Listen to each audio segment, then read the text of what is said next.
Chapter 11 Solo Raid to the 11th Floor. Chapter size 2269 words. Lucius POV. Tower of Babel. After leaving Hephaestus's shop, I took some time and visited a few other stores to buy a bag for storing food and, most importantly, water bottles to hydrate my throat. I purchased them from some stalls outside the tower. Once I finished my shopping, the sun was already showing, signaling the end of the day. I thought about making good use of some time before returning to the church and heading to the dungeon to train for a few hours. I planned to descend to the 7th floor or even deeper to claim that I had produced something useful that day. I still didn't have suitable combat equipment, as I was dressed in new civilian clothes, with only a classic medieval sword strapped to my waist with the Kratzo emblem on it and a bag of supplies on my back. Nevertheless, I confidently headed towards the dungeon entrance.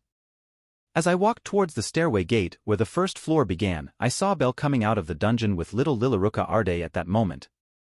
I knew about his real actions and intentions with Bel, but I decided not to interfere in that matter. I would let Bel go through his protagonist trials and establish his relationships. After all, I wasn't interested in getting involved, and I knew everything would be fine in the end. That's what mattered to me. Ignoring my family member, I began to enter the hall before descending into the dungeon. "Hello, Ed," I greeted a guard at the entrance, whom I recognized and who was on duty today. He was a direct guild employee. "Lucius. Good to see you. It's been a while. Are you going in without equipment?" he exclaimed, initially enthusiastic to see an old acquaintance. It's common to form friendships with some guards after 2 years as an adventurer here, no matter how weak you may be. Apparently, he didn't know that I left my old family a week ago, and he even expressed a bit of shock at that revelation, knowing how imposing I could be when equipped for nighttime dungeon training. Finding it strange that I was heading into danger in my current clothes, I tried to ease his concerns. "It's all right. I can take care of myself, old friend," I reassured him and continued on my way with a reassuring smile. "I'll trust you, just don't die, okay?" he said with a hint of suspicion. I just waved goodbye to him. 1 hour later. Firebolt. Asterisk boom asterisk. Firebolt. Asterisk boom asterisk. Firebolt. Asterisk boom asterisk. "I'm sure I can keep going," I said as I looked at the pile of rocks along my path and the battlefield with numerous holes. The dungeon was doing its job, fixing these tunnels already. Despite getting a bit of dirt on my clothes, I realized I had reached the 7th floor again quite easily. I got here faster than yesterday, so I'll continue a bit more, I thought to myself before starting to walk towards the 8th and new floor.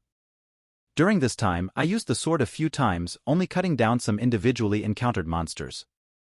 I realized I was really lacking in my physical areas and had quite poor swordsmanship. I might be a mage with infinite mana, but I wouldn't neglect physical aspects.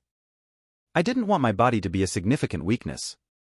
Mages might have great destructive and supportive powers, but they could easily be killed by an agility-specialized enemy if not careful. Thinking about it, I would need a teacher in the future.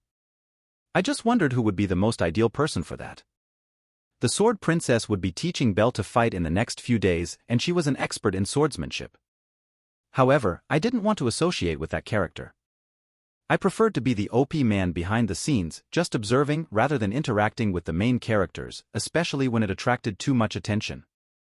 Maybe interfere in events when necessary, but avoid as much attention as possible while I was still weak. 40 minutes after killing all the kobolds and goblins that appeared in my path, these were the official monsters of these 2 floors I wandered. I wasn't surprised by the limited variety. It was different from the 6th floor, which had frog shooters and war shadows, or the 7th floor, where there were killer ants, purple moths, blue butterflies, and needle rabbits, making it the floor with the most monster variations and the one where I accumulated the most points. Without realizing it, I reached the 10th floor, marking the intermediate pre-floors. The first thing I noticed as I descended the stairs was the lack of visibility beyond 100 meters ahead, but I continued anyway. Walking through the dense fog for a few minutes, I found my first targets. There were 2 orcs walking near a tree. Without wasting time, I pointed my hand at them, neither of them noticing me yet, and shouted, "Firebolt!" The fire bolts shot out from my hand and fell upon them with a great surprise, illuminating the fog in this small area. Asterisk boom asterisk. The small explosion hit them hard, covering their bodies and the tree with smoke. This is amazing. Casting magic never gets old. Personally, it's incredible and gives you a feeling that you're some kind of deity. I said to myself. The dopamine from the experience of blowing things up leaves a manic feeling along with the adrenaline. Roar! However, my thoughts were interrupted by the angry roars of the orcs emerging from the smoke with hatred in their eyes. As I thought, things are no longer as simple as the monsters I faced up to the 9th floor. I murmured to myself and began raising my hand, casting more spells towards the orcs, who were now running towards me with the intention of killing me. They were so angry that they even ignored their burning skin and accumulating pain inflicted by me. Firebolt! Asterisk boom asterisk. Firebolt! Asterisk boom asterisk. Firebolt! Asterisk boom asterisk. Firebolt! Asterisk boom asterisk. I needed to hit each of them with 3 spells for them to finally disintegrate. The first attack caught both of them, but then I had to launch 2 fire bolts at each as they moved away. I realized that I should be a bit more careful on these floors and even more cautious when stepping into the official intermediate floors, as the dungeon screws you the deeper you go. I also realized that I should keep a distance as an advantage when facing all monsters from now on. I wasn't confident that I could handle them in close combat, and if I were closer to the orcs, I might not have time to kill them before they reached me. So, I'll be extra careful, was my thought as my attention shifted to something else now. Looking at the system message, I noticed that I was now gaining 10 points for killing orcs, but the crystals were still the same as the 6th floor, offering another 10 points. Closing the message, I continued exploring the fog on this floor. Facing more orcs, I dealt with them more easily after knowing that I needed 3 shots for them. After a while, I found another staircase leading to the 11th floor. My gains on this floor, after killing about 40 orcs, were 800 points, which I found reasonable but slower to accumulate than the floors before these. When I descended to the next floor, with the death of a few more orcs here, I saw the result that, as I predicted, the crystals increased to 20 points each, doubling the points I received from the 6th to the 10th floor. But I didn't stay here for long, as after collecting the crystals from the 20 orcs I eliminated on this floor, I started to head back to the stairs. I, who planned to spend about 3 hours exploring and making some profit doing a few more tests, ended up staying over 4 hours, surpassing my solo record, which was limited to the 7th floor quite easily. I found nothing that could make me fear for my life. However, I can understand, because using long-distance magic, I can easily deal with most dangers on the upper floors. Now I'm returning with satisfactory results to the surface while killing a few more monsters that the dungeon creates in my path. I am quite happy with 2 bags full of crystals as well. I need money to buy my ordered clothes in a few days, so I haven't exchanged them for points in the system yet. My return was smooth. I encountered some adventurers in the tunnel on the way who seemed to be training at this time. The dungeon was empty. It took me another 2 hours to reach the gate of the 1st floor. Finally emerging on the surface of the city, I noticed the lights and noises around me.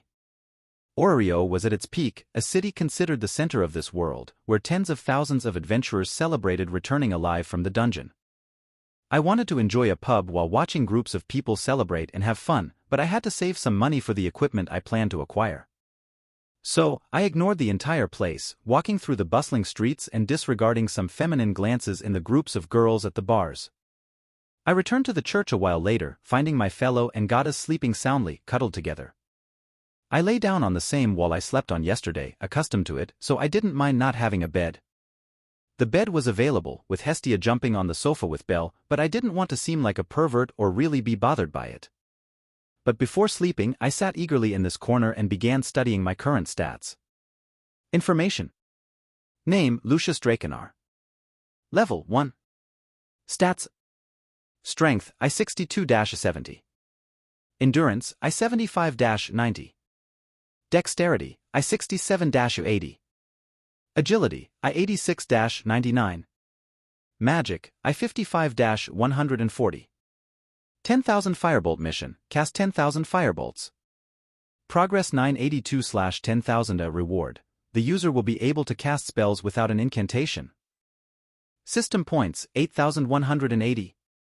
I spent 6 hours in the dungeon, however, I still lost a lot of time on the pre-intermediate floors, causing my points to decrease at a slower rate than I usually gain on floors considered easier.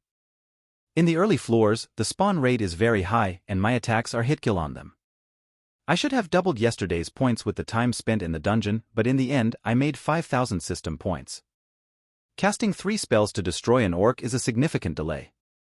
Unfortunately, I'm stuck until I get a much stronger spell or increase my magic stats, so I must choose to stay on the upper floors until then. Opening the spell store, I began analyzing what would be my best path as a mage. I realized that some spells seem to function with the destruction system from Skyrim.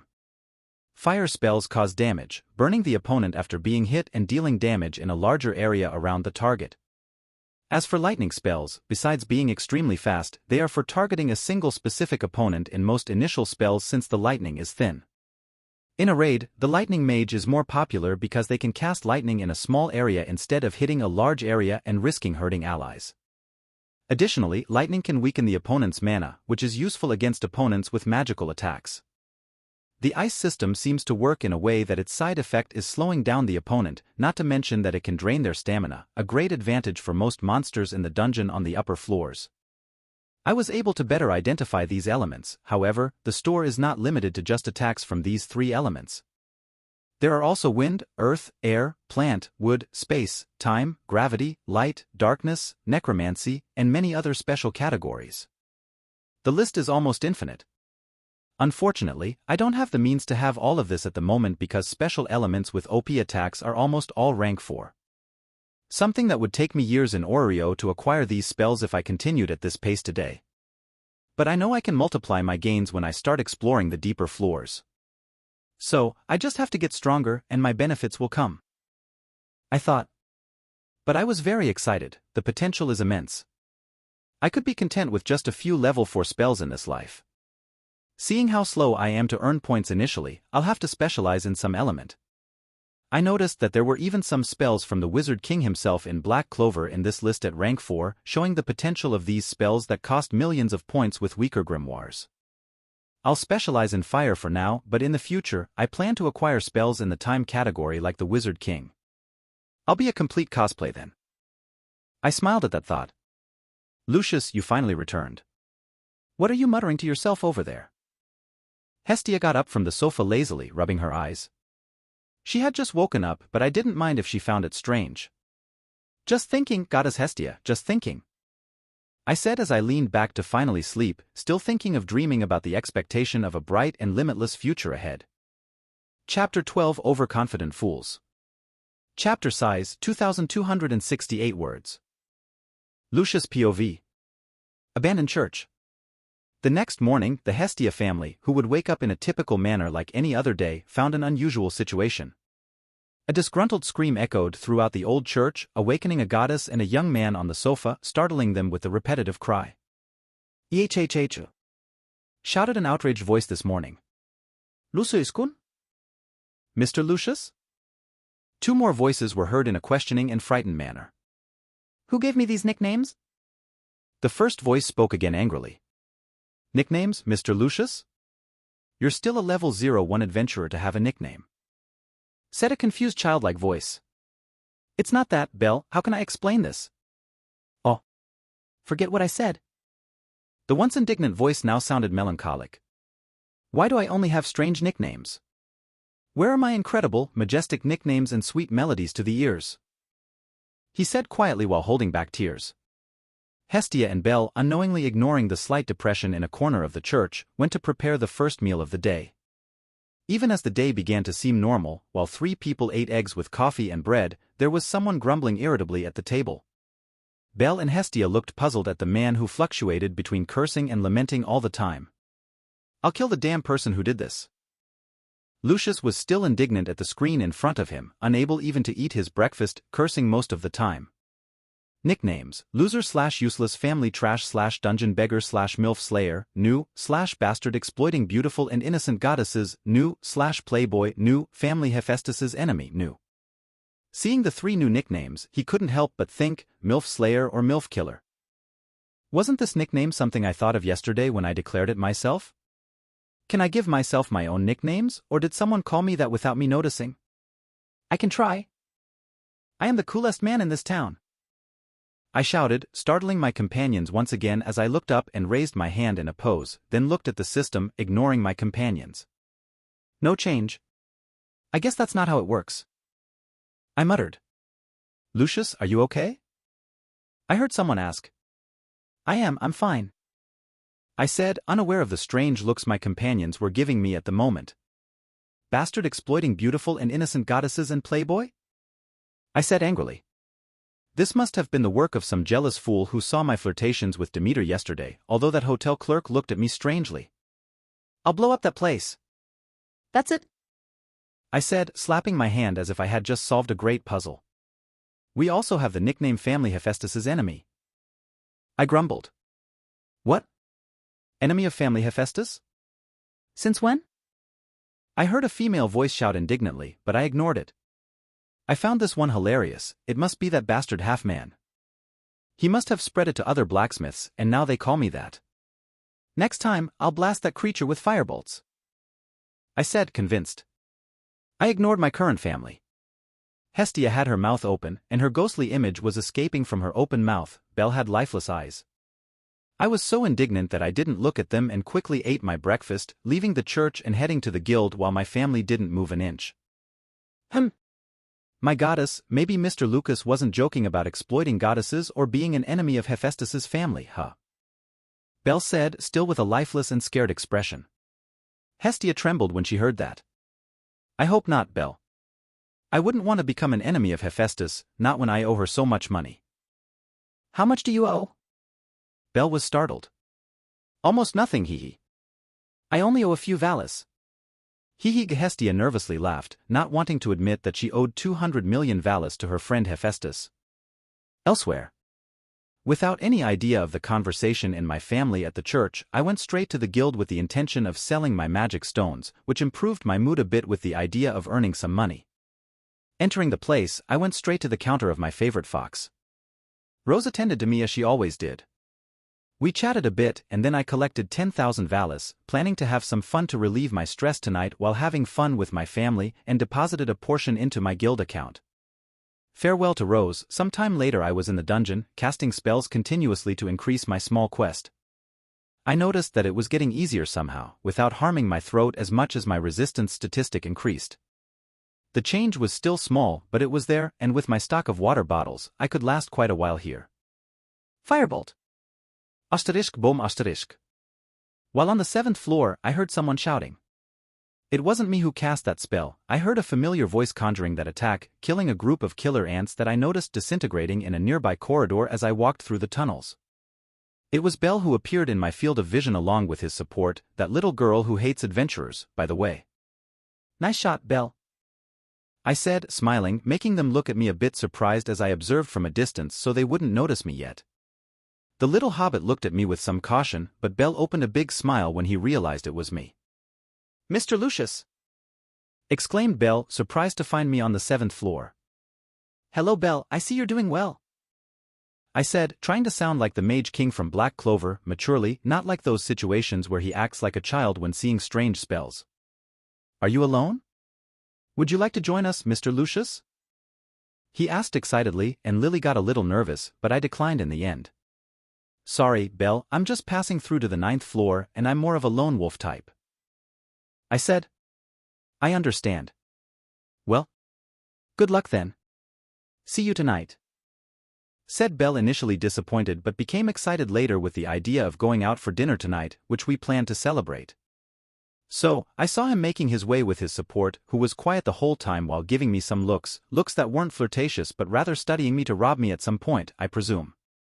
I continued my way, casting my spells on everything that appeared. I remembered that I hadn't shown my firebolt to Belle yet because I'm a bit cautious with Freya, that goddess. Most likely she's watching all the time like a maniac stalker. I hoped she didn't know that I could use firebolt and hoped it wouldn't draw her attention if she saw it because it would be obvious that I stole the spell. I'm sure she didn't see me do it because I was sure an otter would appear in that alley before I even had a chance to read that book or my mission would have failed. Personally, I never liked Freya. I always thought she was a bitch who thinks she deserves everything she wants and is willing to do anything for it. She is obsessed with Belle to the point of trying to kill Hestia. She seeks some kind of destined husband, which I think must be the beta of the millennium to take on that kind of woman.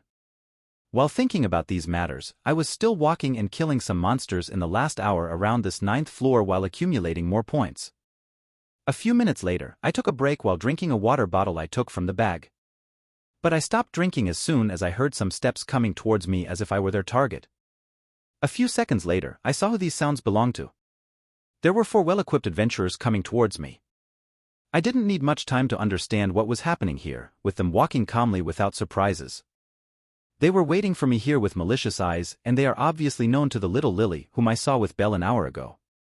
Probably, she warned about me going to the 9th floor, which was much more isolated for murders, or they were spying on me and followed me along the way, I thought. Soma family? I said calmly, while looking at the emblem on their armor and necklaces. Looking at the 4 adventurers, 3 humans and a beast man, I looked bored because they didn't seem like important characters that appeared in Lily's introductory episodes. They were more like common thugs. I believe the real confrontation between Lily and her family will happen next week. Well, it doesn't matter now. I thought and got rid of that thought. Look! What do we have here, Guri? Said one of them, who had stopped some distance away and finally broke the silence that had settled between the 2 groups. A lone adventurer. Hee.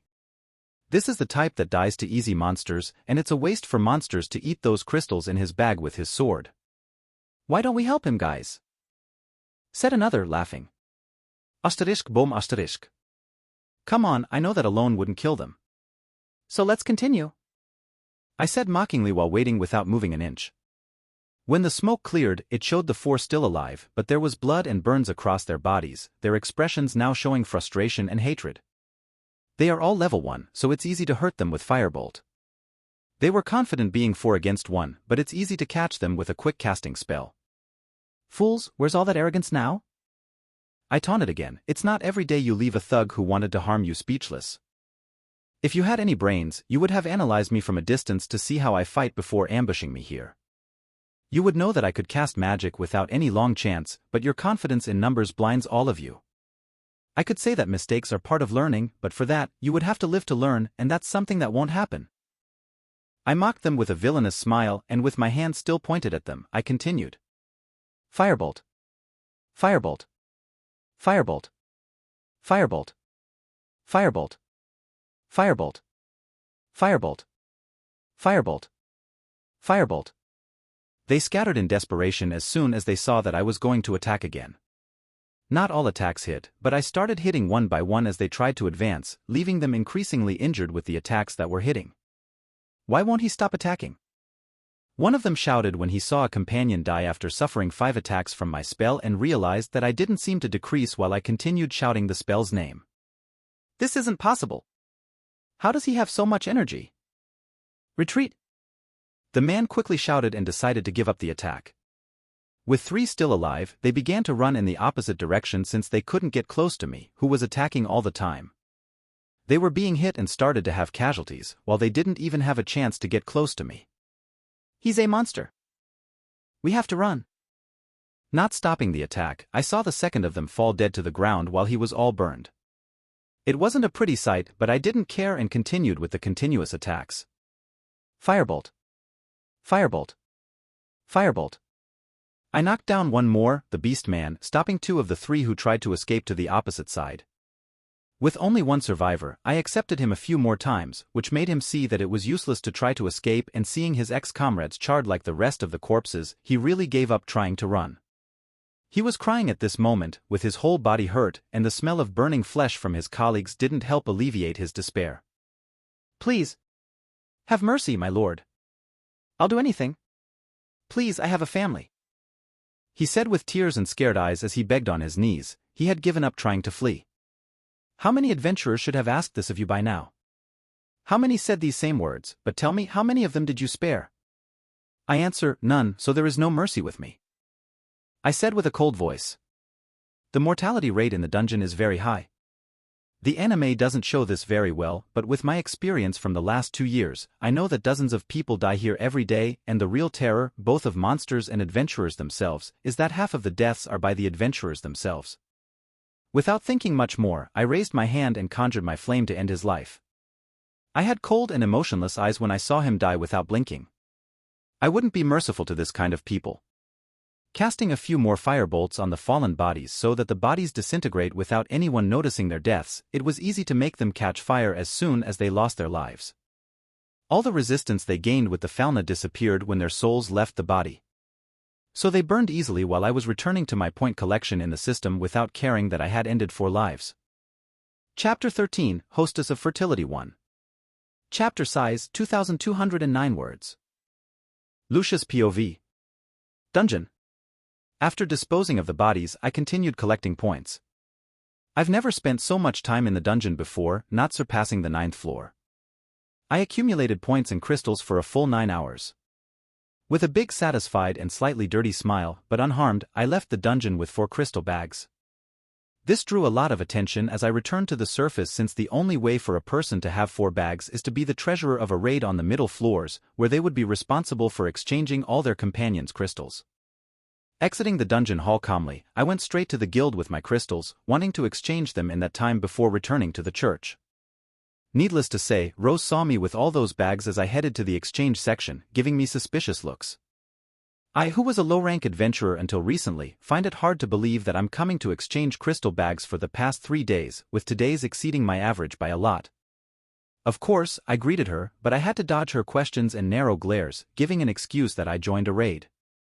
I fled the guild at the first opportunity before returning to the church with Belle and Hestia.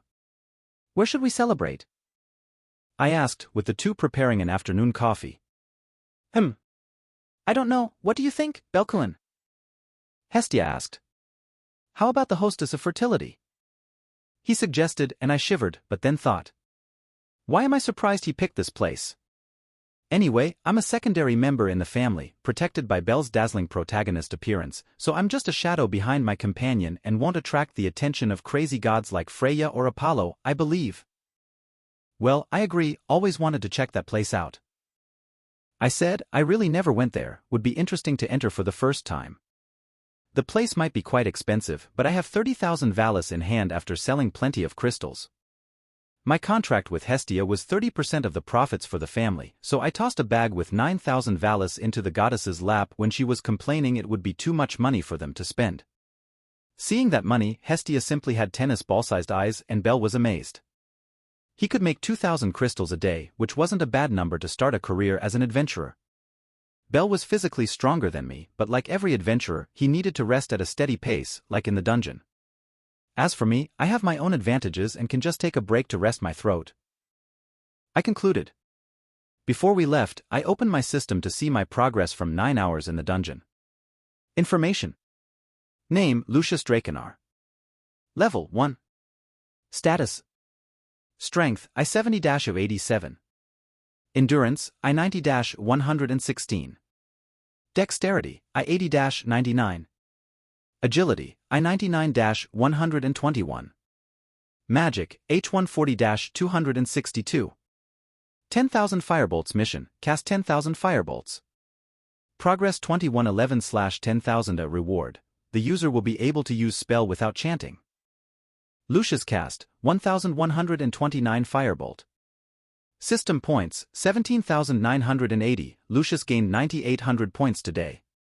Your progress was very satisfactory, and you were sure you could fulfill your goals faster.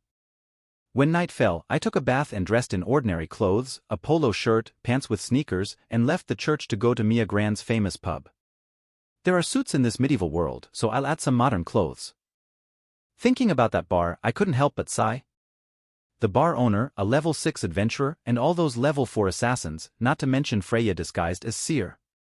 Is there a more dangerous place in Orario? I couldn't help but hope that I would survive there today. Through the streets, Hestia was the same foolish lowly trying to impress Belle and saying they were on a date, ignoring my existence. Looking at her and seeing that she was carefree, I wondered if my lowly goddess already knew that I had started a fight in the Hephaestus family shops that had to be stopped by the friend herself, as she also works in one of Hephaestus's shops some days, if I'm not mistaken. If she knows, she hasn't said anything about it so far. I hope it doesn't cause problems for her. I may be impulsive, but I still don't want to harm people who have nothing to do with things with my actions. Finally, the bar appeared as we walked through the main streets.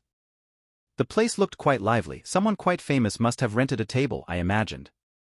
When we arrived at the lively and crowded pub, Belle, who had left after deciding on the location, reserving a table with Seer a little before the night, so we had a guaranteed spot in the crowded bar. Belle and his family have arrived, Naya. When Anya Fromel saw Belle, she shouted towards the place to call someone and show our table. Belle entered, and Hestia followed. I was right behind. When I saw the famous beast woman, Anya noticed me, and she was surprised when she saw me. Naya? I didn't understand what she said or her strange reaction. Her eyes were staring at me intensely, making me wonder if we hadn't met before. Sorry, do we know each other? I asked, not understanding because there was nothing in my memories. Your name, Naya? She said, still a bit shy with a blush on her cheeks. Lucius Draconar, from the Hestia Familia. They just entered, right now, I'm with them, I said, still confused. I'm Anya Frommel, Naya, 22 years old, 1 meter and 50, Naya. I like your scratches, milk, and rice cakes, Naya. Naya. Naya? I was stunned by this woman with the menu in her hands making movements like putting the menu on her face and taking it off as she said her pun, Naya. She was blushing, so I believe I'm attractive to her to act like this, which I find normal since I'm a man of her age, so I believe it's a normal reaction. Still, without wanting to overdo it and further disconcert the blushing beast woman, I finally entered the pub, which I had never set foot in since I entered Orario. It was a pleasure, Anya. See you later, I bid farewell and looked at the famous pub. I imagined it as in the anime, very lively, and I wasn't disappointed when I finally entered. To my surprise, Hestia wasn't the only goddess in the pub, which explains why tonight seemed so crowded. The place was entirely for adventurers, and many of them were already drunk, while groups lived chatting with each other, flirting with their opposite-sex drinking companions. Many were looking at the table in the middle of the bar. I could understand, as their family was one of the most famous, and many adventurers liked to see their members who symbolized status and power, not to mention the beauties that attracted many looks from the bar, be it men or even women. What did you say, Shorty? Shouted a voice, annoyed. Now that I noticed, next to that table, there was a discussion between two goddesses, a slender, red-haired one with closed eyes, and a lowly goddess whom I am quite familiar with in the past few days. I said flat chest. Hestia directly spoke to Loki as the divine confrontation unfolded. The main members of the Loki familia at that table didn't know what to do with their goddess's quarrel. It wasn't something they could easily intervene in, even knowing that their goddess was quite rebellious, they could only look with helpless eyes. While Belle stood unsure of what to do and gave some quick glances at Ace while she looked at the boy unnoticed, some of the other members looked at the heads of the family, but not even the three executives could do much. Looking at one of them, I smiled when I saw Riveria, who was present as one of the three executives. So, Dwarf Baka, what's the occasion for being here, since you're poor? Loki mocked Hestia. You?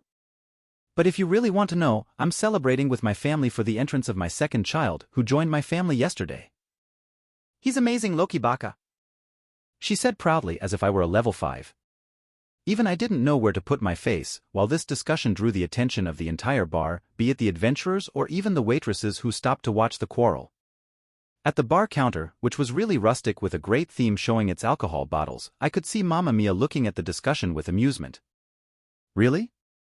Did you deceive some poor guy, didn't you? Loki said with a suspicious tone.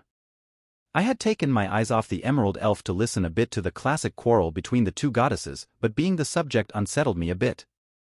I noticed Belle, very scared, who ran to sit at the table Seer had taken him and was now hiding behind the menu, because Ace kept looking at him from time to time. So, leaving the goddesses and their discussion aside, I started walking to our table, trying to hide since I didn't want to be treated as a showcase object, and I went to join my colleague who was really struggling at that moment. But even trying to sneak past without anyone noticing me, it didn't work. Look at him there, he's very strong. Hestia said, pointing at me. I was cursing my goddess at this moment. How can she not know where I am? The Fauna is a 24-hour tracker. Loki and his family turned their eyes in my direction and I sighed. At least he's not a brat, but I doubt he's that strong. Loki said, staring at me intensely. He looks like just a weakling. Mocked Betloga quickly. I knew his character, but I couldn't help but look angrily at that dog. I wasn't going to let it pass. Careful, dog, one day this weakling here will surpass you. On that day, I don't want to see you barking too much, I might even give you a pedigree if I'm in a good mood. I taunted him. Dog? What's a pedigree? Do you want to die, weakling? The bar fell silent from then on. Everyone was surprised at how easily I publicly offended Bet in front of his family with the main team. It's you? Said Riveria finally, remembering the beggar from the dungeon. This caught the attention of some members of her table, including her goddess. See that you remembered me, beautiful elf. I said with a big smile, and she blushed a little with my compliment as the whole pub heard it. If people were surprised by my bold words, calling a main member of the Loki family a dog, they were shocked when I flirted with the elven princess. I didn't want to attract attention, but from the moment my goddess called me and that dog offended me, I knew it was a one-way street, so I didn't care about anything else. Everyone was already interested in me, be it the adventurers, the Loki family, the waitresses, the owner of the place, or the three goddesses present. Everyone was either stunned or now had eyes the size of eggs after my first words, as I am an unknown person. This guy obviously doesn't value his life and wants to die. Everyone thought so, even Mia Grand, who had a shine of respect in her eyes for the suicidal audacity. Bet, who besides me cursing him, saw me ignoring him to speak boldly with another member of his family, a superior one at that. He was writhing as he decided whether to jump on me now or not, but I totally ignored him to continue talking to Riveria. Of course, I would take a beating if we fought here, but I wouldn't stay quiet or submissive because he is a level 5 adventurer, not in front of my future wife. Hey shorty. You got quite interesting here, a totally bold one this time, unlike that one over there. Loki said, pointing to Bell, who now didn't know where to put his face with the attention he received while hiding behind the menu. Hestia was in shock. She was quite surprised by my carefree attitude while offending the family of her rival, evidence that she doesn't even know what I did in Hephaestus's shop yet. I've been picking fights with all the major families in the city lately. I better start keeping a low profile until I get strong enough, I thought to myself. But this night was necessary. I may have left a better impression than a beggar in the dungeon for Riveria, as I saw her looking at me from time to time after my compliment. Without waiting for Bet or Riveria to respond to my words, I moved to the table to join Bell while Hestia and Loki continued to argue. Chapter 14, Hostess of Fertility 2. Chapter size 1911 words. Lucius POV. Hostess of Fertility. When I was heading to the table under everyone's gaze, I couldn't help but hear Loki interrupting me. Wait, kid. Tell me your name? Loki asked, and I got a little annoyed with her calling me that, almost calling her flat-chested as well. Lucius Drakenar, goddess Loki, I said calmly. She just nodded, but I saw her gaze directly at me, trying to see all my secrets. After I finally sat at the table, it didn't take long for Hestia to join us, after getting tired of arguing with Loki. Even as I focused on Bell and Hestia discussing what to order, I could sense Riveria must occasionally, especially the younger elf beside her, who should be cursing me for seeming so bold publicly. Bet was in a bad mood while drinking fiercely but didn't do anything because his goddess was there. The Amazons were whispering. The commander just analyzed me for a moment but didn't say anything. The dwarf found my attitude amusing and praised me for the courage. Ace had a neutral look that kept returning to Bell from time to time. Mr. Bell, do you already know what to order? A voice came next to Bell. Seer, an extra-large potion of potatoes with cheese and sausage, please, and orange juice for me, said Bell. I want a beer. Hestia added. A 24-year-old scotch for me, I said, making my companions a little stunned, not because I chose whiskey but because I ordered a whole bottle. What's the matter? I'm here to celebrate, I protested while Bell and Hestia continued to look at me. I'm of legal age, I'm over 18. I murmured. Ha ha ha, your companion is quite interesting, Bell, said Seer, and I shuddered when I heard that. Not you, please. Pay attention to your Bell, make that sacrifice for me, Bell, I count on you to shine and overshadow me for a while, I said internally. Our orders were brought to the table by Seer. A toast, shouted Hestia as we raised our mugs to toast. The sound of the mugs clashing greatly improved the atmosphere after the discussions we had a moment ago. Meanwhile, unbeknownst to Lucius, there was a discussion at another table. Who is he, Riveria? I see you look at him from time to time, Tiona said curiously. Well, I met him with Ace in the dungeon, a few days ago, Riveria said calmly, trying not to break her posture, even with the embarrassing question. He's just a weakling. There's no reason to pay attention to him. Bet growled. But the young man has courage, I have to admit. I've never seen anyone hit on our princess. Ha ha ha ha, Gareth couldn't help but laugh. This kid thinks he can steal mommy? I'm going to teach him a lesson and that chibi if he tries to get close to my Riveria, Loki declared angrily. What do you think of him, Loki? Finn's voice was heard and Loki became serious now, even her eyes opened a bit. He's weak, that's obvious, but I'm the god of trickery and can see things other gods can't. He has something and it's something quite powerful, but even I can't identify what it is, Loki said, not sounding like a drunk. That's what I thought, something about him isn't right, my instincts are conflicting, he's someone that anyone at this table could handle in seconds, but everyone would be shocked having a fight with him, I don't know if it's good or bad, Finn said. He's still a weakling, I could end him, he said he'd surpass me, I doubt a weakling like him would do that. Bet grumbled a bit drunk. You know him, Riveria, what do you think of him? The dwarf asked the superior elf. I met him wearing street clothes on the 7th floor, he looked like a beggar if I saw him on any street outside the dungeon, she said, stunning everyone. I initially thought someone threw him out of the dungeon to die, but he seemed calm and well, just a little tired. When I offered help with A's, he refused and cast a quickly chanted spell to say he was fine. I got interested in the magic as a fellow magician, Riveria said. Are you sure you were only interested in his magic? Tiona asked, teasing the elf. Of course, even though he had a very pleasant conversation, I was interested in the potential, seeing that humans are weaker with magic and he showed himself stronger than most high elves.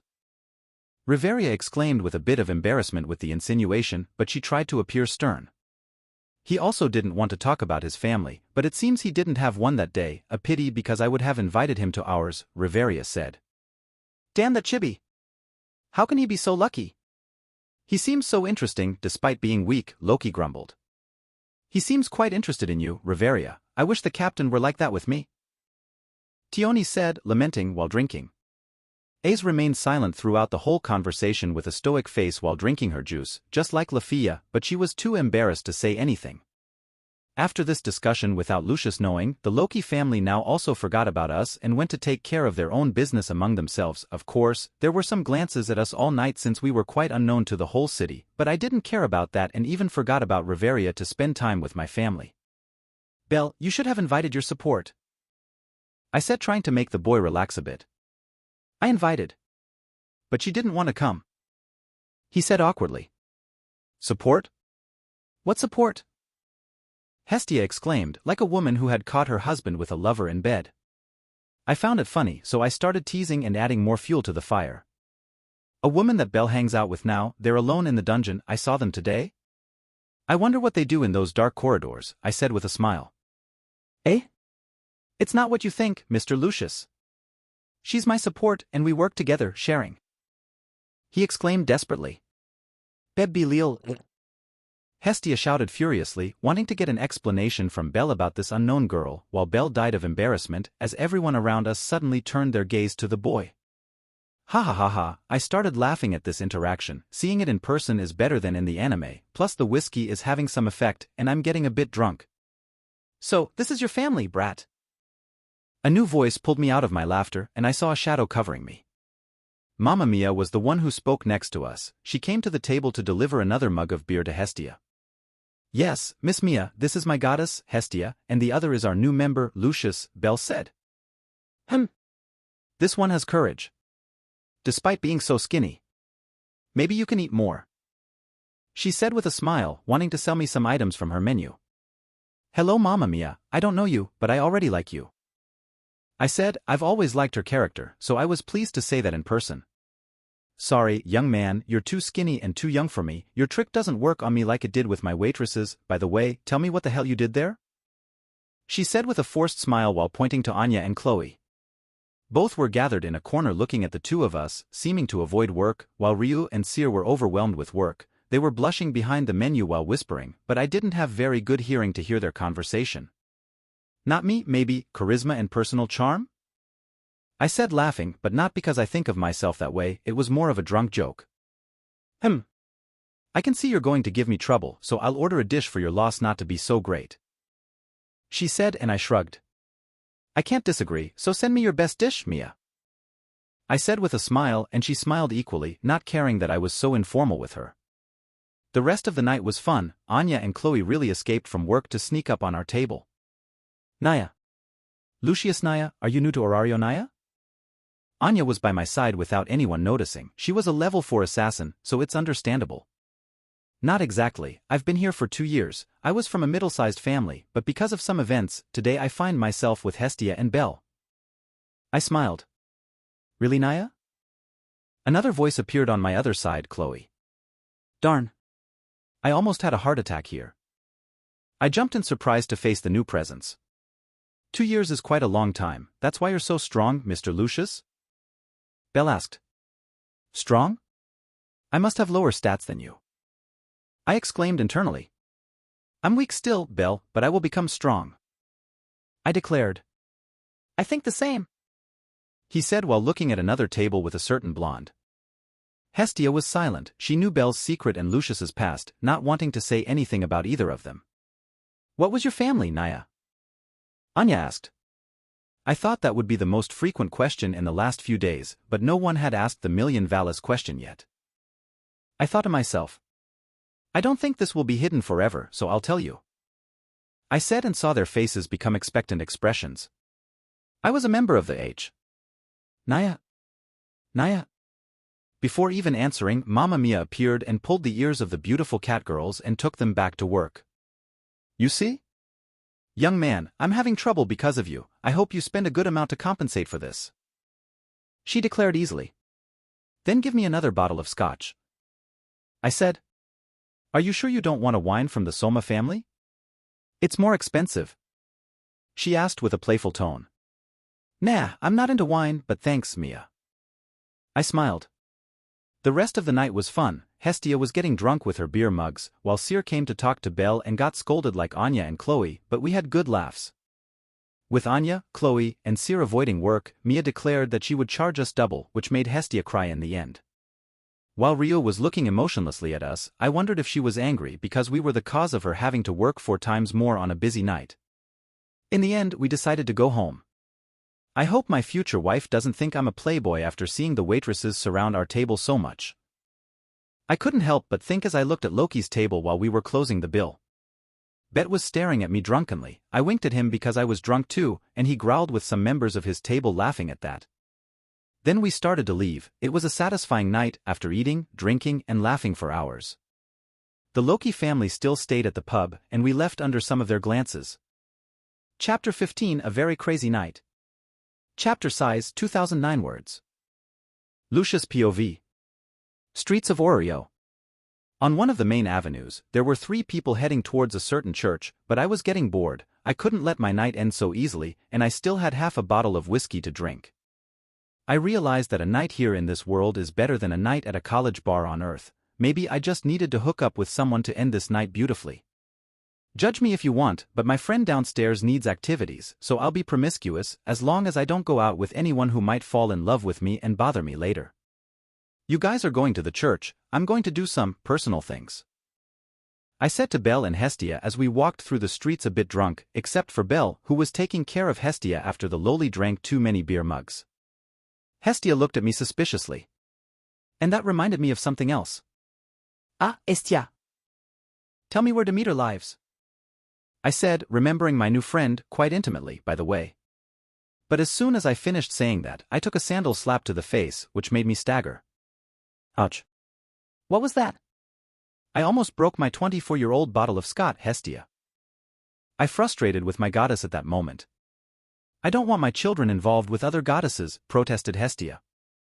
Come on, my almighty, omnipotent goddess, are you going to abandon a child in dire need? Trying to flatter the lowly, I tried to persuade her to tell me where Demeter's house was, but without success. Do you think I'll fall for your flattery? She turned her face to my impotence. Belle. Convince her, you have an obligation to help a member of your family right now. I demanded, speaking like a drunk. And Belle was lost as he listened to my demand, and Hestia was looking at me with narrowed eyes. Help me, Belle. I grabbed his collar, leaving him stunned as I shook him relentlessly. But help me, Belle. I don't. Help me, Belle. Belle. I shook him like a rag doll, and he didn't know what to do, as I didn't let him speak while yelling at him to help me. Look closely, Belle. I said after I stopped shaking him. I looked into his eyes and pointed to Hestia a few meters away from us. Do you see that goddess? I asked seriously. Yes, sir. At that moment, Belle was submissive after I put so much psychological pressure on the boy. Listen, you are Belle Crannel, the adventurer who will surpass everyone in this world, except me, and you will be a hero, am I wrong? I shouted like a commander taking care of a military platoon. Yes, sir. Belle didn't dare to deny that. Our little commotion began to attract the attention of people from the streets or decks with open bars. Now, at this moment, I need you to face this challenge. You will get Demeter's address with Hestia. Be my hero. I shouted. But I? He showed signs of weakness, but I wasn't going to let him. Be my hero, Belle. Be strong and win this challenge. Save this world. If you fail, the world will be destroyed. Do you understand that, Belle Crannel? I didn't know what I was saying, the words just came out of my mouth. Yes, sir. Belle quickly took his first steps towards Hestia, who was crossing her arms while listening to all our commotion. My goddess. HM. He said insecurely but couldn't finish after receiving a sandal slap to the face. Ha ha ha ha ha ha, Belle, you didn't save the world. HM. I burst into laughter at the scene, but I didn't finish before taking a second sandal slap from Hestia. My world spun as I fell backward without resistance, wondering where Hestia stored so much strength. I quickly got up, but found that I was alone in the street. There was no sign of Hestia or Belle anymore, so I picked up my bottle still on the ground and drank, ignoring the rest of the looks that people were giving me, something like, look at that young man drinking sitting on the ground, this youth has no more solution. With no other options, I stood up and turned around as I walked through the streets of this aimless city, and when I finally realized that my whiskey bottle was empty, I saw that I was in a place I had never been before. There were women in sensual clothes showing a lot of their bodies. I realized they were prostitutes. Hello, prostitutes, don't tell me I'm in the pleasure district? I asked them directly. I was very drunk here, I couldn't control myself. How rude, handsome, we are, but how about a night of pleasure with me or both of us? I'll give you a discount because you're pretty hot. She sensualized for me. That's good. You, Madam Prostitute, are a very nice person. But since I'm here, I had an idea, maybe some other time I'll acquire your services, however, today I must save a princess. I said to her, who formed a scowl on her face, but I ignored and continued on my way. Come here, handsome man. Come play with me. 1,000 valis and I'm yours. Are you liking what you see? Man, they're so persistent. I said until I finally reached the place I wanted. Of course, as I entered Ishtar's territory, more and more prostitutes appeared on the streets, and I had to dodge them to get to a place I was looking for, a brothel. Not that I was going to sleep with a prostitute, but I wanted to meet someone. I kicked the first door. *PHH. Asterisk. Did I scare you? Sorry about that. I said drunk. The attendant was frightened by my entrance and glared at me when I approached. What do you want, sir? She said dryly. I'm looking for a girl, she's a blonde renard with emerald eyes. I could say the name too, but that would attract much more attention. We don't have that kind of girl. She said dryly. Understood, then goodbye, good work there. I said goodbye and left without caring about her grumpy response. *PHH. Asterisk. Did I scare you? We don't have that kind of girl. *PHH. Asterisk. Did I scare you? We don't have that kind of girl. *PHH. Asterisk. Did I scare you? We don't have that kind of girl. *PHH. Asterisk. Did I scare you? We don't have that kind of girl. I only remember this in the last hour. I found an open bar and bought another bottle of vodka. I wanted to commit a crime today. *PHH. Asterisk. Did I scare you? We have this girl. So I'll leave. Did I finally find her? I wondered. I want your services. I said happily. She? Well, all right, but if you change your mind, you can call me, and I can recommend another girl. It will be cheap, even for me. Not surprisingly, the attendant was a prostitute too. I'll pass, madam.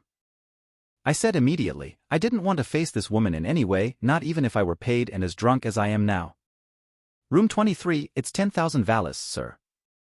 The plump woman charged me angrily for the refusal, and I shrugged, paying the amount. It's a lot of money, but I'll accept to see an important character. I thought. Opening the door, I saw a bed and a female figure inside. She was kneeling and saw me approaching.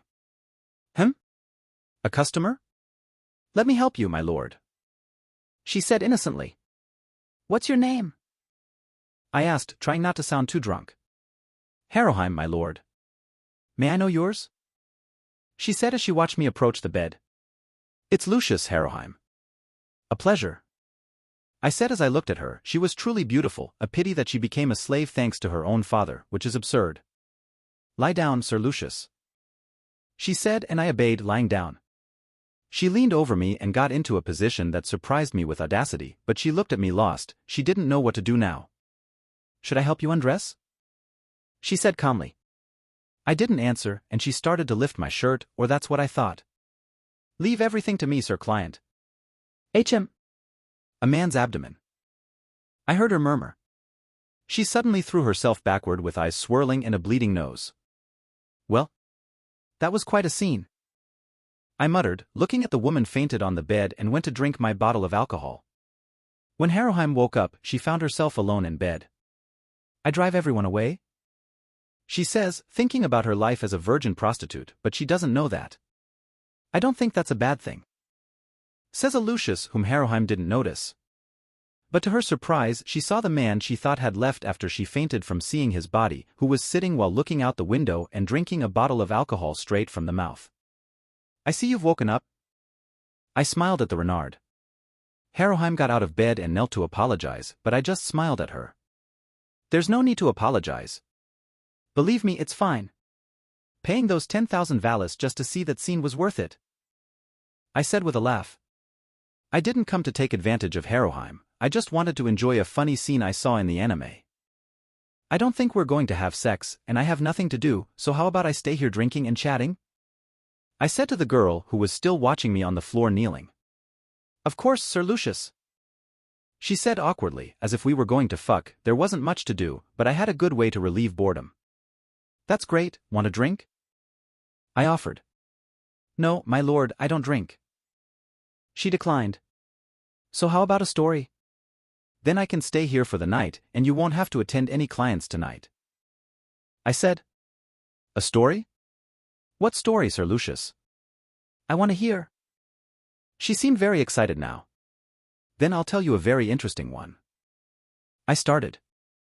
It all started in a Palam village in a remote part of the continent known as Middle-earth. There was a ring with great power.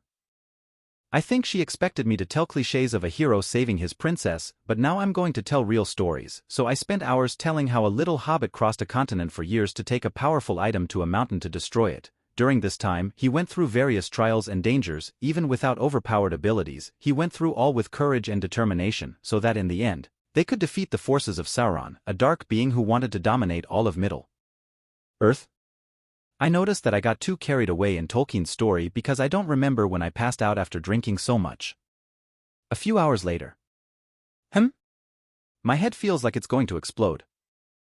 I grumbled as I woke up drowsy when I opened my eyes.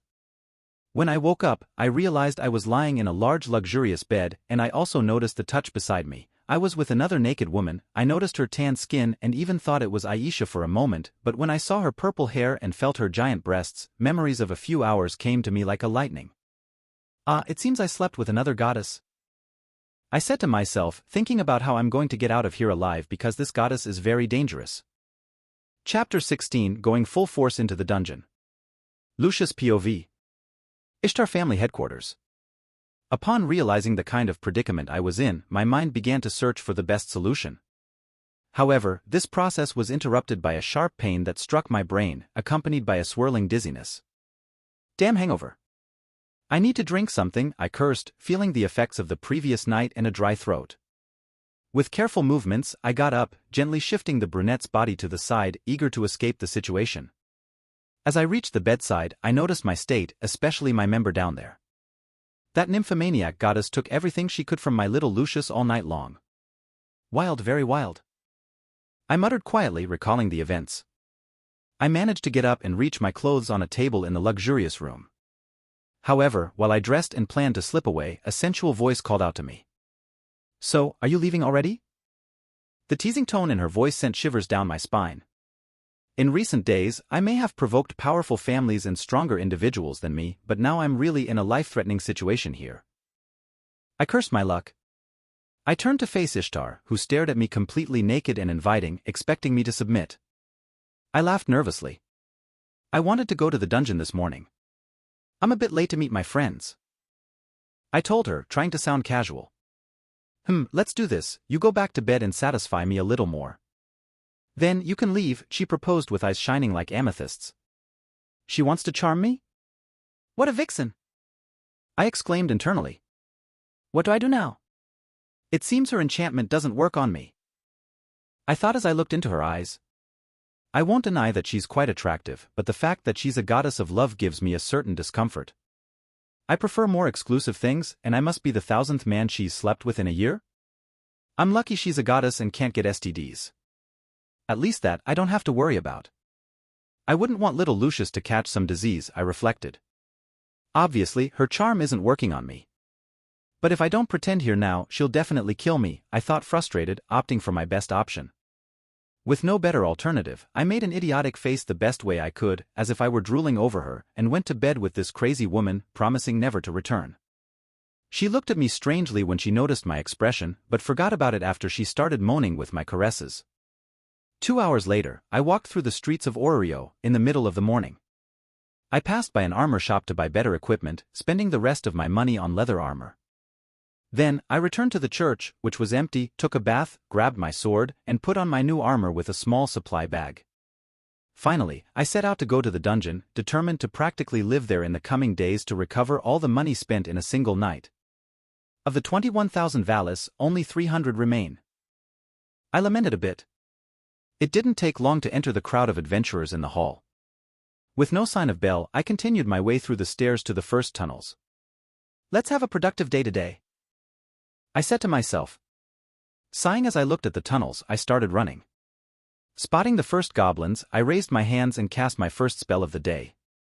And I didn't stop, casting my series of spells for every monster I encountered, spending the next hours on the upper floors, circling between the 7th and 9th floors.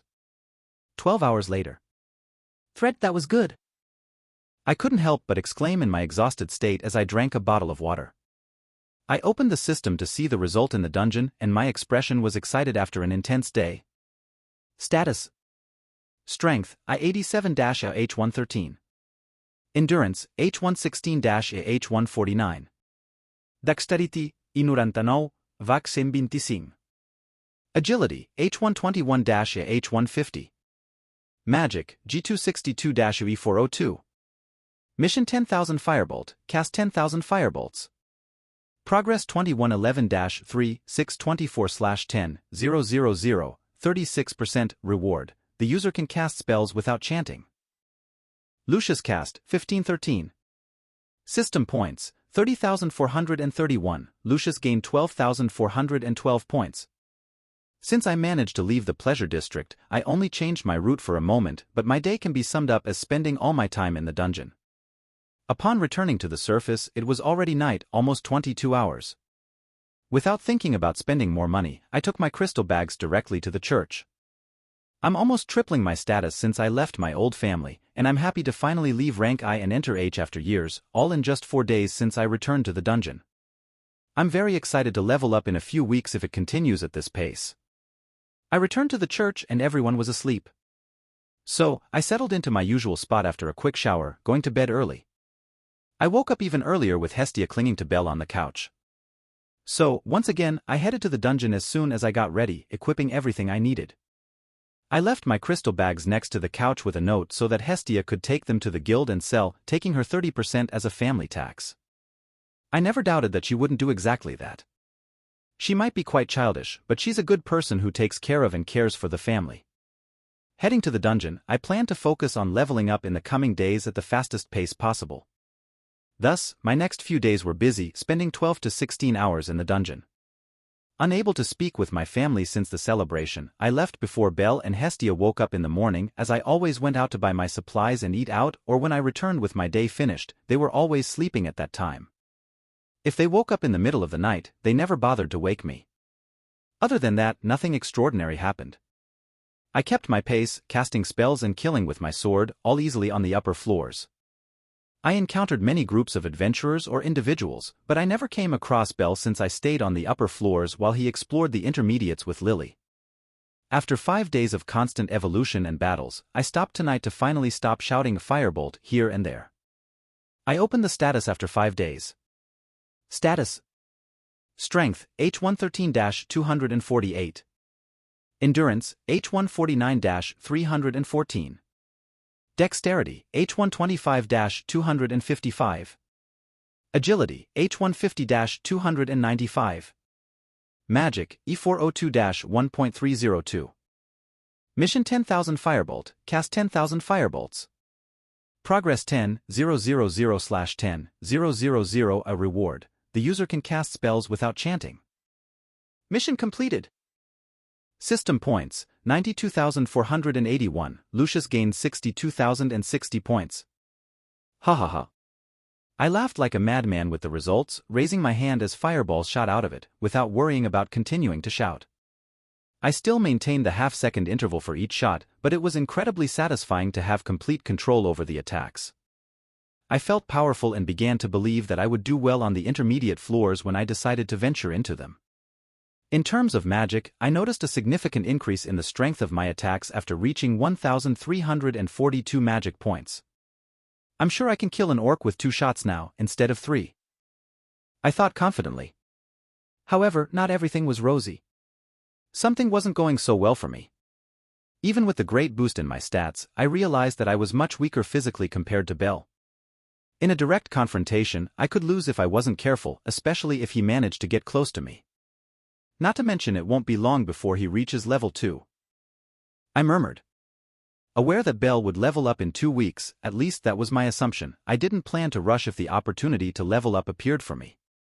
I intended to wait for the gods to choose Bell's nickname, like Little Rookie, before making any decisions.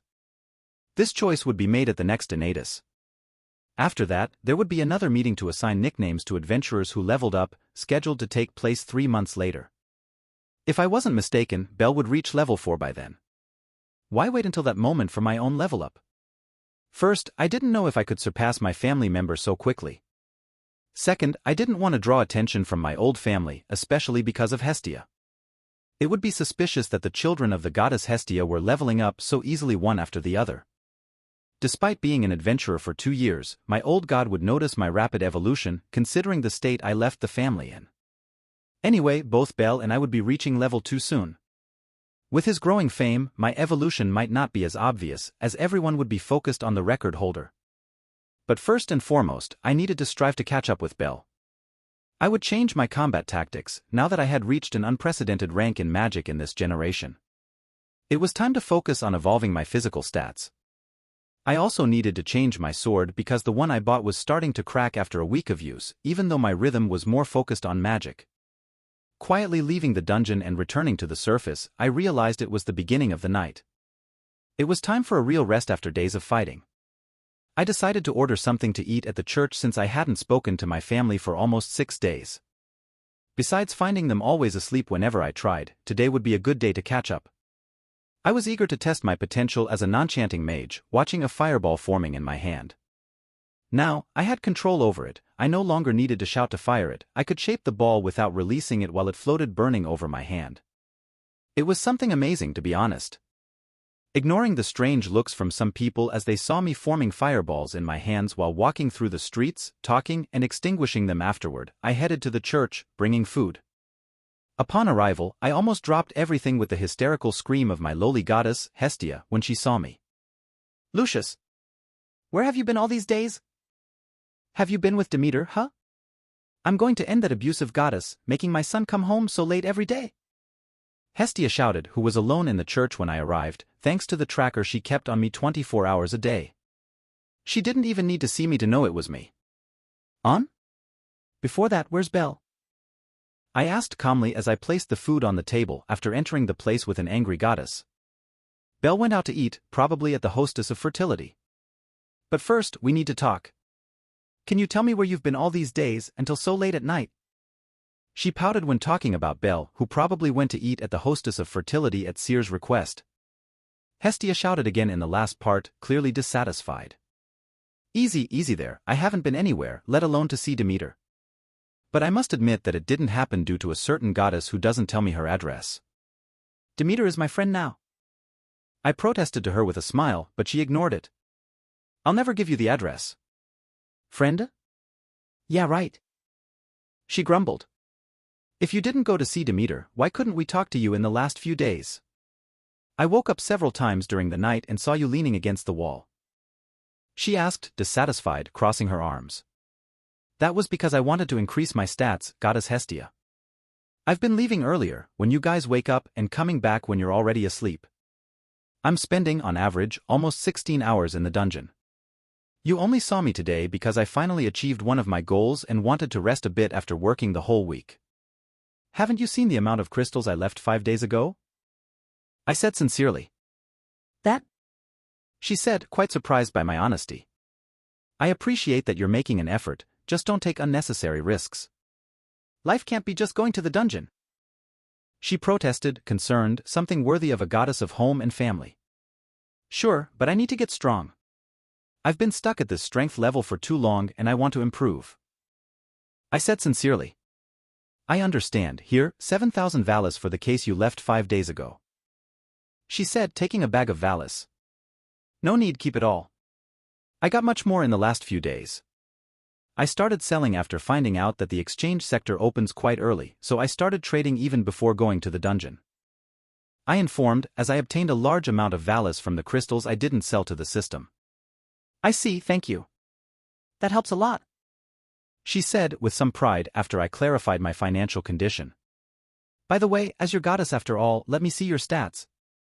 I want to see the results of your effort. She said, and I sighed. I could use the system, but still, I went to the bed, took off my shirt, and let her see my back to take a fauna sheet for her after putting the energy into the sheet there. The incredible thing is that she never freaked out about my ability to nullify mana/mental energy expenditure, and that's because it's hidden even from the eyes of the gods, which is good.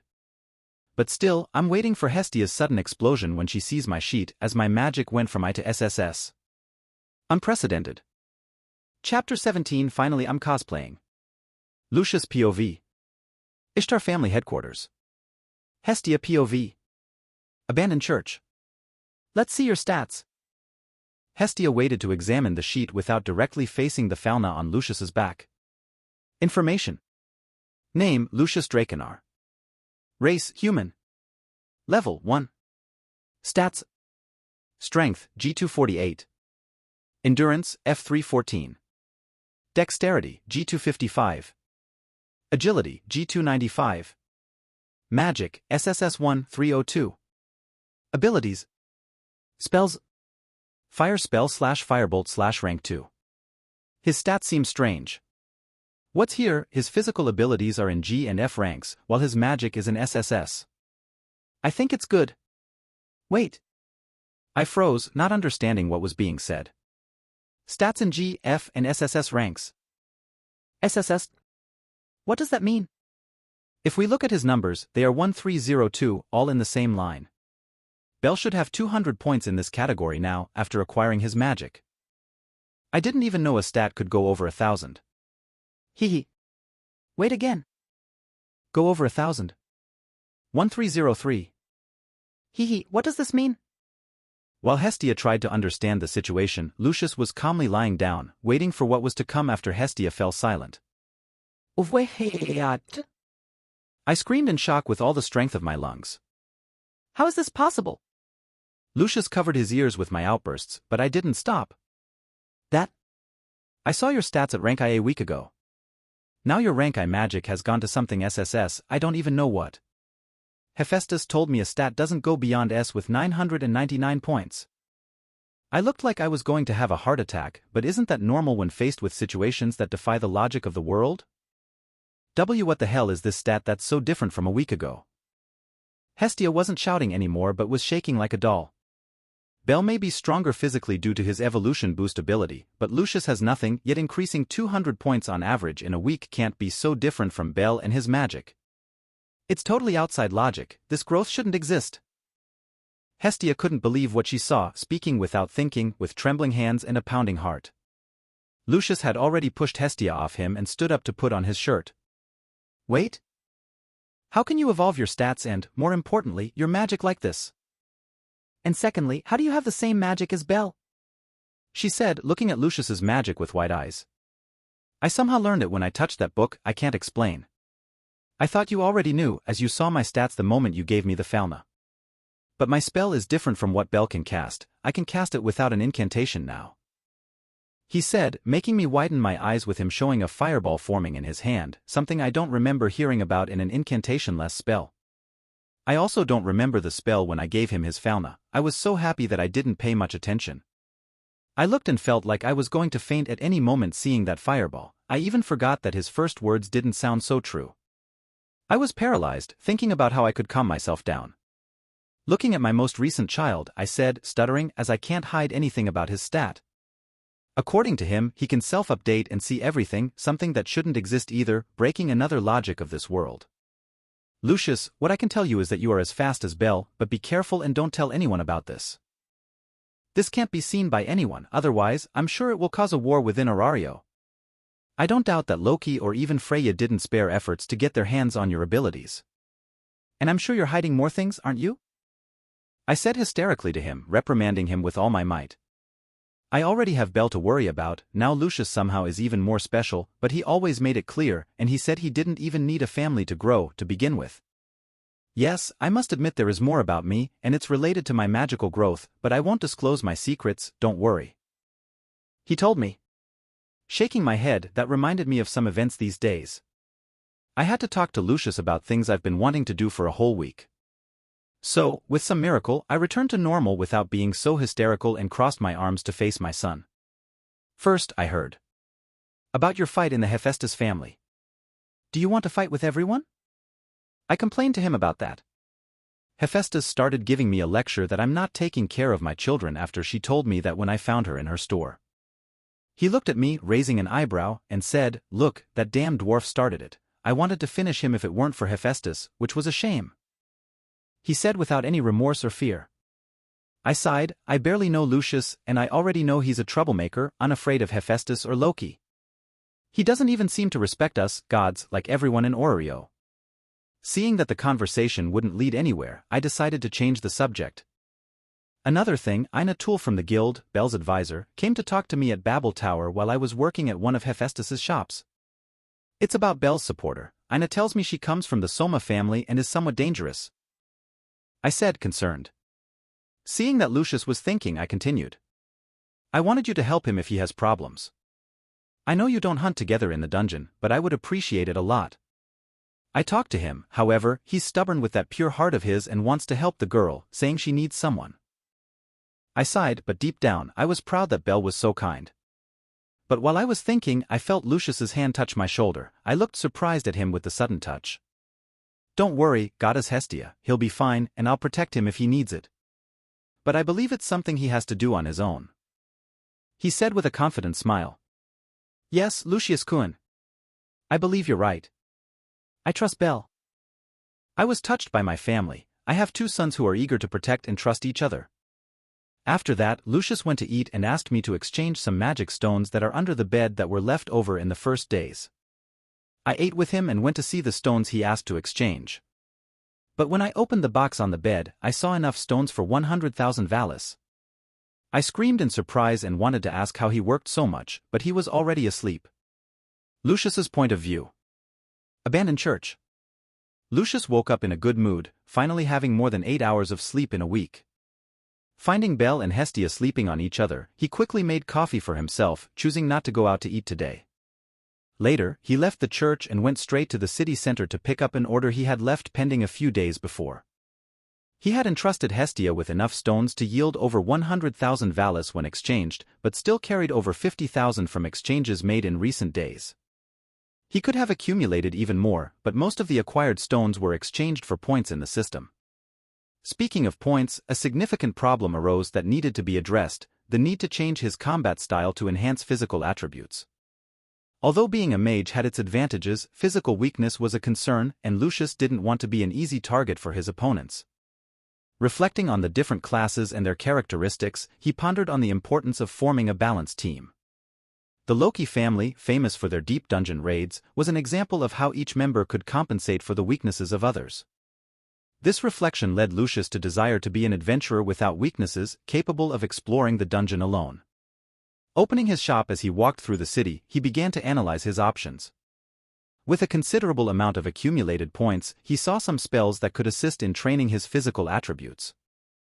However, he hesitated to spend precious points on support spells and short-range attacks, despite recognizing the need for it now.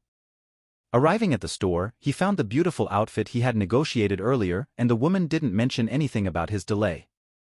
After paying, he finally took off his official cloak, completing his cosplay. Image. Putting on the leather armor without wasting more time, he could perceive how much attention he drew, especially with the unique high-quality cloak adorned with jewels.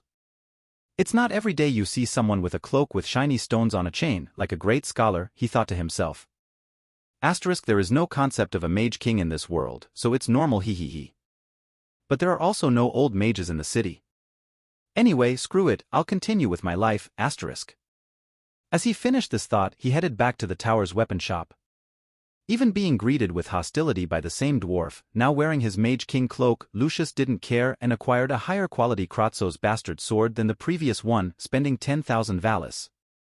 He left the store, ignoring the furious dwarf, and headed towards the location indicated Hephaestus the last time. When I descended the tower, traversing the path inside the guild, I was about to leave when a voice called my name. Lucius? A surprised exclamation echoed. I looked in the direction of the voice and saw Rose staring at me, as well as many others starting their workday in the guild and some adventurers seeking guidance. They were curious, especially after hearing the unusual tone with which Rose called me, something that deviated from her usual composure. However, the cloak seemed to attract even more attention. Just as I hoped it would, I thought with a smile. Hello, Rose, I greeted her with a smile as I approached her counter. This outfit looks amazing on you. I've never seen anyone wear something like this, it looks like a king. She mumbled in her reverie. About that. You have no idea, Miss Rose, you can't even imagine, I chuckled inwardly with that thought. Well? Thank you, I guess, I replied, somewhat surprised by her comment, but I waited for her to continue. I was sure she wouldn't stop me in my tracks just to comment on my clothes, even though it seemed a bit surprising. Wait, Lucius, there's something I wanted to tell you. Ina came to me to discuss your family member, Bel Cranel, from the Hestia family, right? It's about his supporter. Rose said, and I interrupted her with a hand gesture. I know, Rose. Don't worry about it. I'll help him if he needs it, but I'm sure everything will be fine. I reassured her, and she nodded after staring at me for a few seconds. Everyone is concerned about Bel, and it's normal for them to come to me since I belong to his family. It would be strange if no one touched on the subject, however useless it may be, I reflected as I continued my way through the streets of Orario, heading towards the dungeon hall. Now, I'm going to the dungeon and maybe I can find Bel on the intermediate floors, in case he needs help, although it's a bit complicated because everything is unfolding canonically.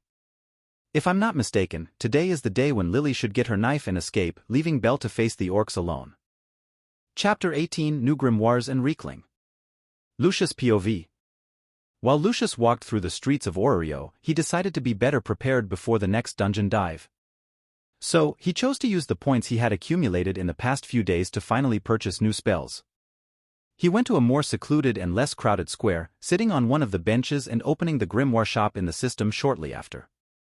As he sat in the square, eyes fixed on the system's grimoire shop, a small crowd began to gather around him, watching his unusual actions. Unknown POV. In the same square.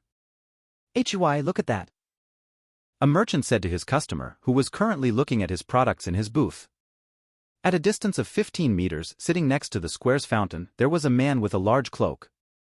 However, what was strange for the merchant and his customer was the behavior of the young man. They were both looking at the odd one out because even at this distance, they could see that he was looking at nothing, intently touching the air as if he were touching something. What the hell? Exclaimed the customer, looking at the bizarre scene. Why are you so surprised? This is normal for those traumatized ex-adventurers. They get a bit messed up in the head after suffering a lot in the dungeon. Orario is full of them, said a woman who appeared beside, shaking her head as if finding the scene lamentable. And who wears that cloak on such a hot day? It may look pretty and luxurious, but even now in the morning it's too hot. Another customer exclaimed, appearing next, and everyone nodded in agreement, thinking that the person sitting in the distance is not very normal. Lucius POV. In the same square. I already know what I'm going to do. Lucius thought. Looking at the list, he began to scroll down the spell lines with his finger until he found what he wanted. First, I need to get rid of this infernal heat.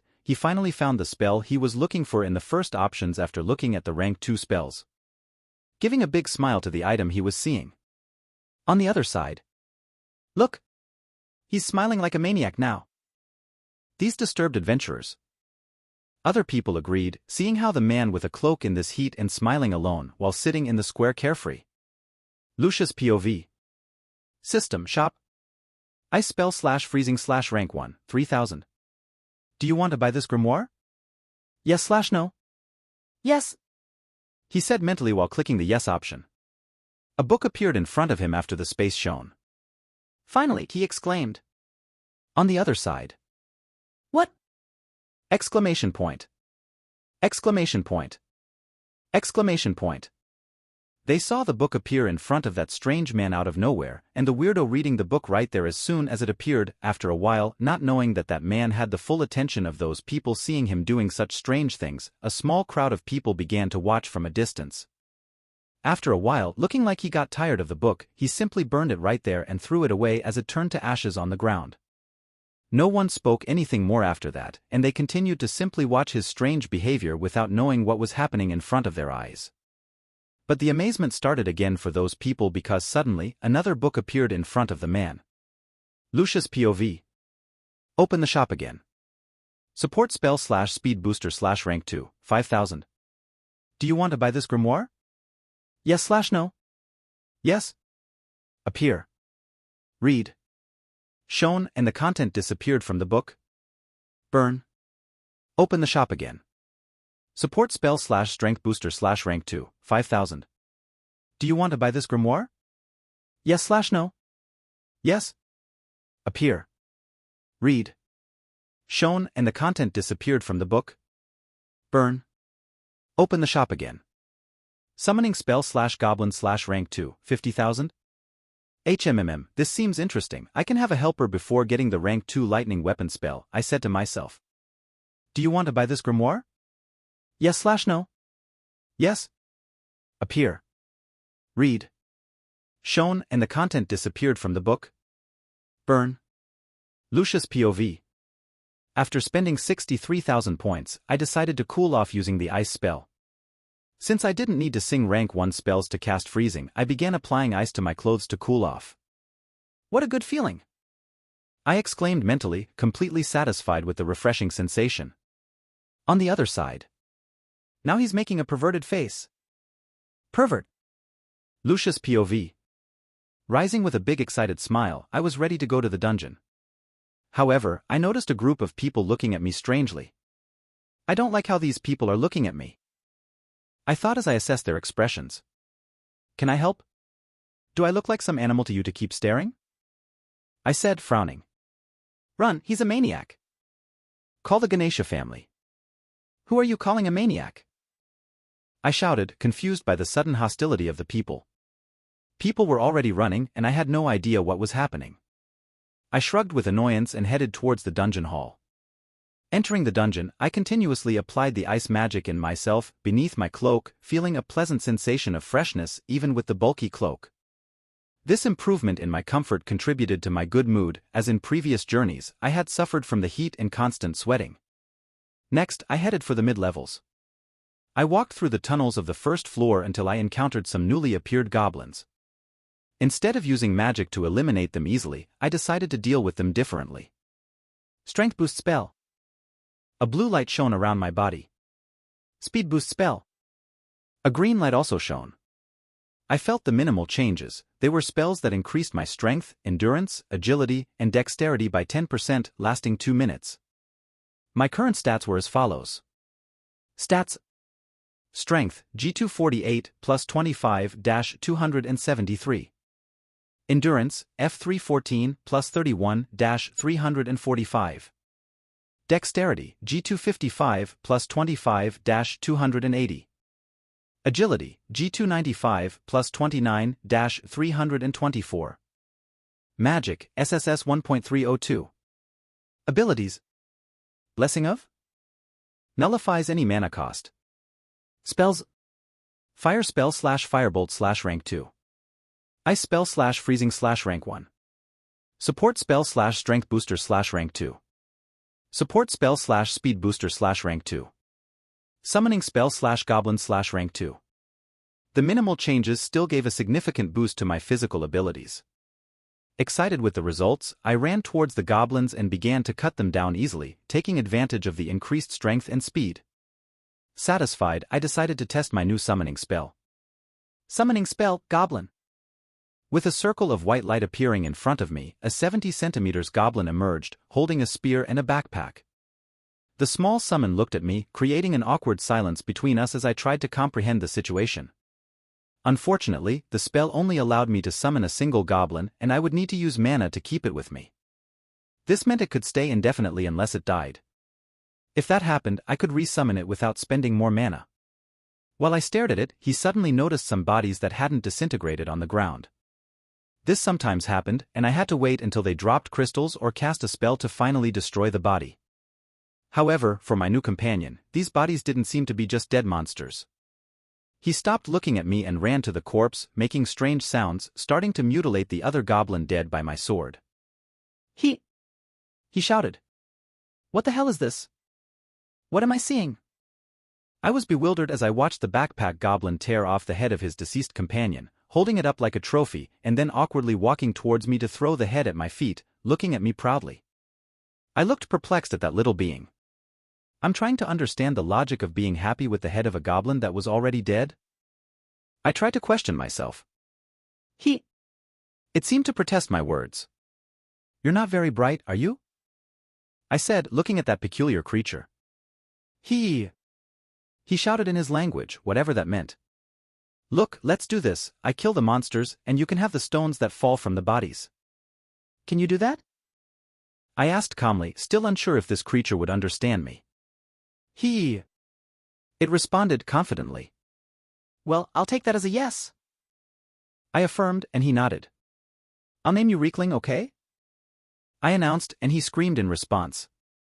He was as ugly as any other goblin in the dungeon, but with the distinct feature of having a huge backpack, almost double his size, similar to what Lily used. I found that quite interesting. After settling some points, we continued down the path. Instead of relying solely on firebolts, I used my sword to defeat enemies. Fortunately, Reekling proved obedient, collecting the stones on the ground while eliminating monsters along the way. Thus, a man in a red and white cloak, measuring over 1.80 meters, accompanied by a green creature by his side with 70 centimeters and a giant backpack, ventured deeper into the dungeon. A new pair, destined to be recognized by all of Orario in the future, was born at that moment, with the only witnesses being the walls of the first floor.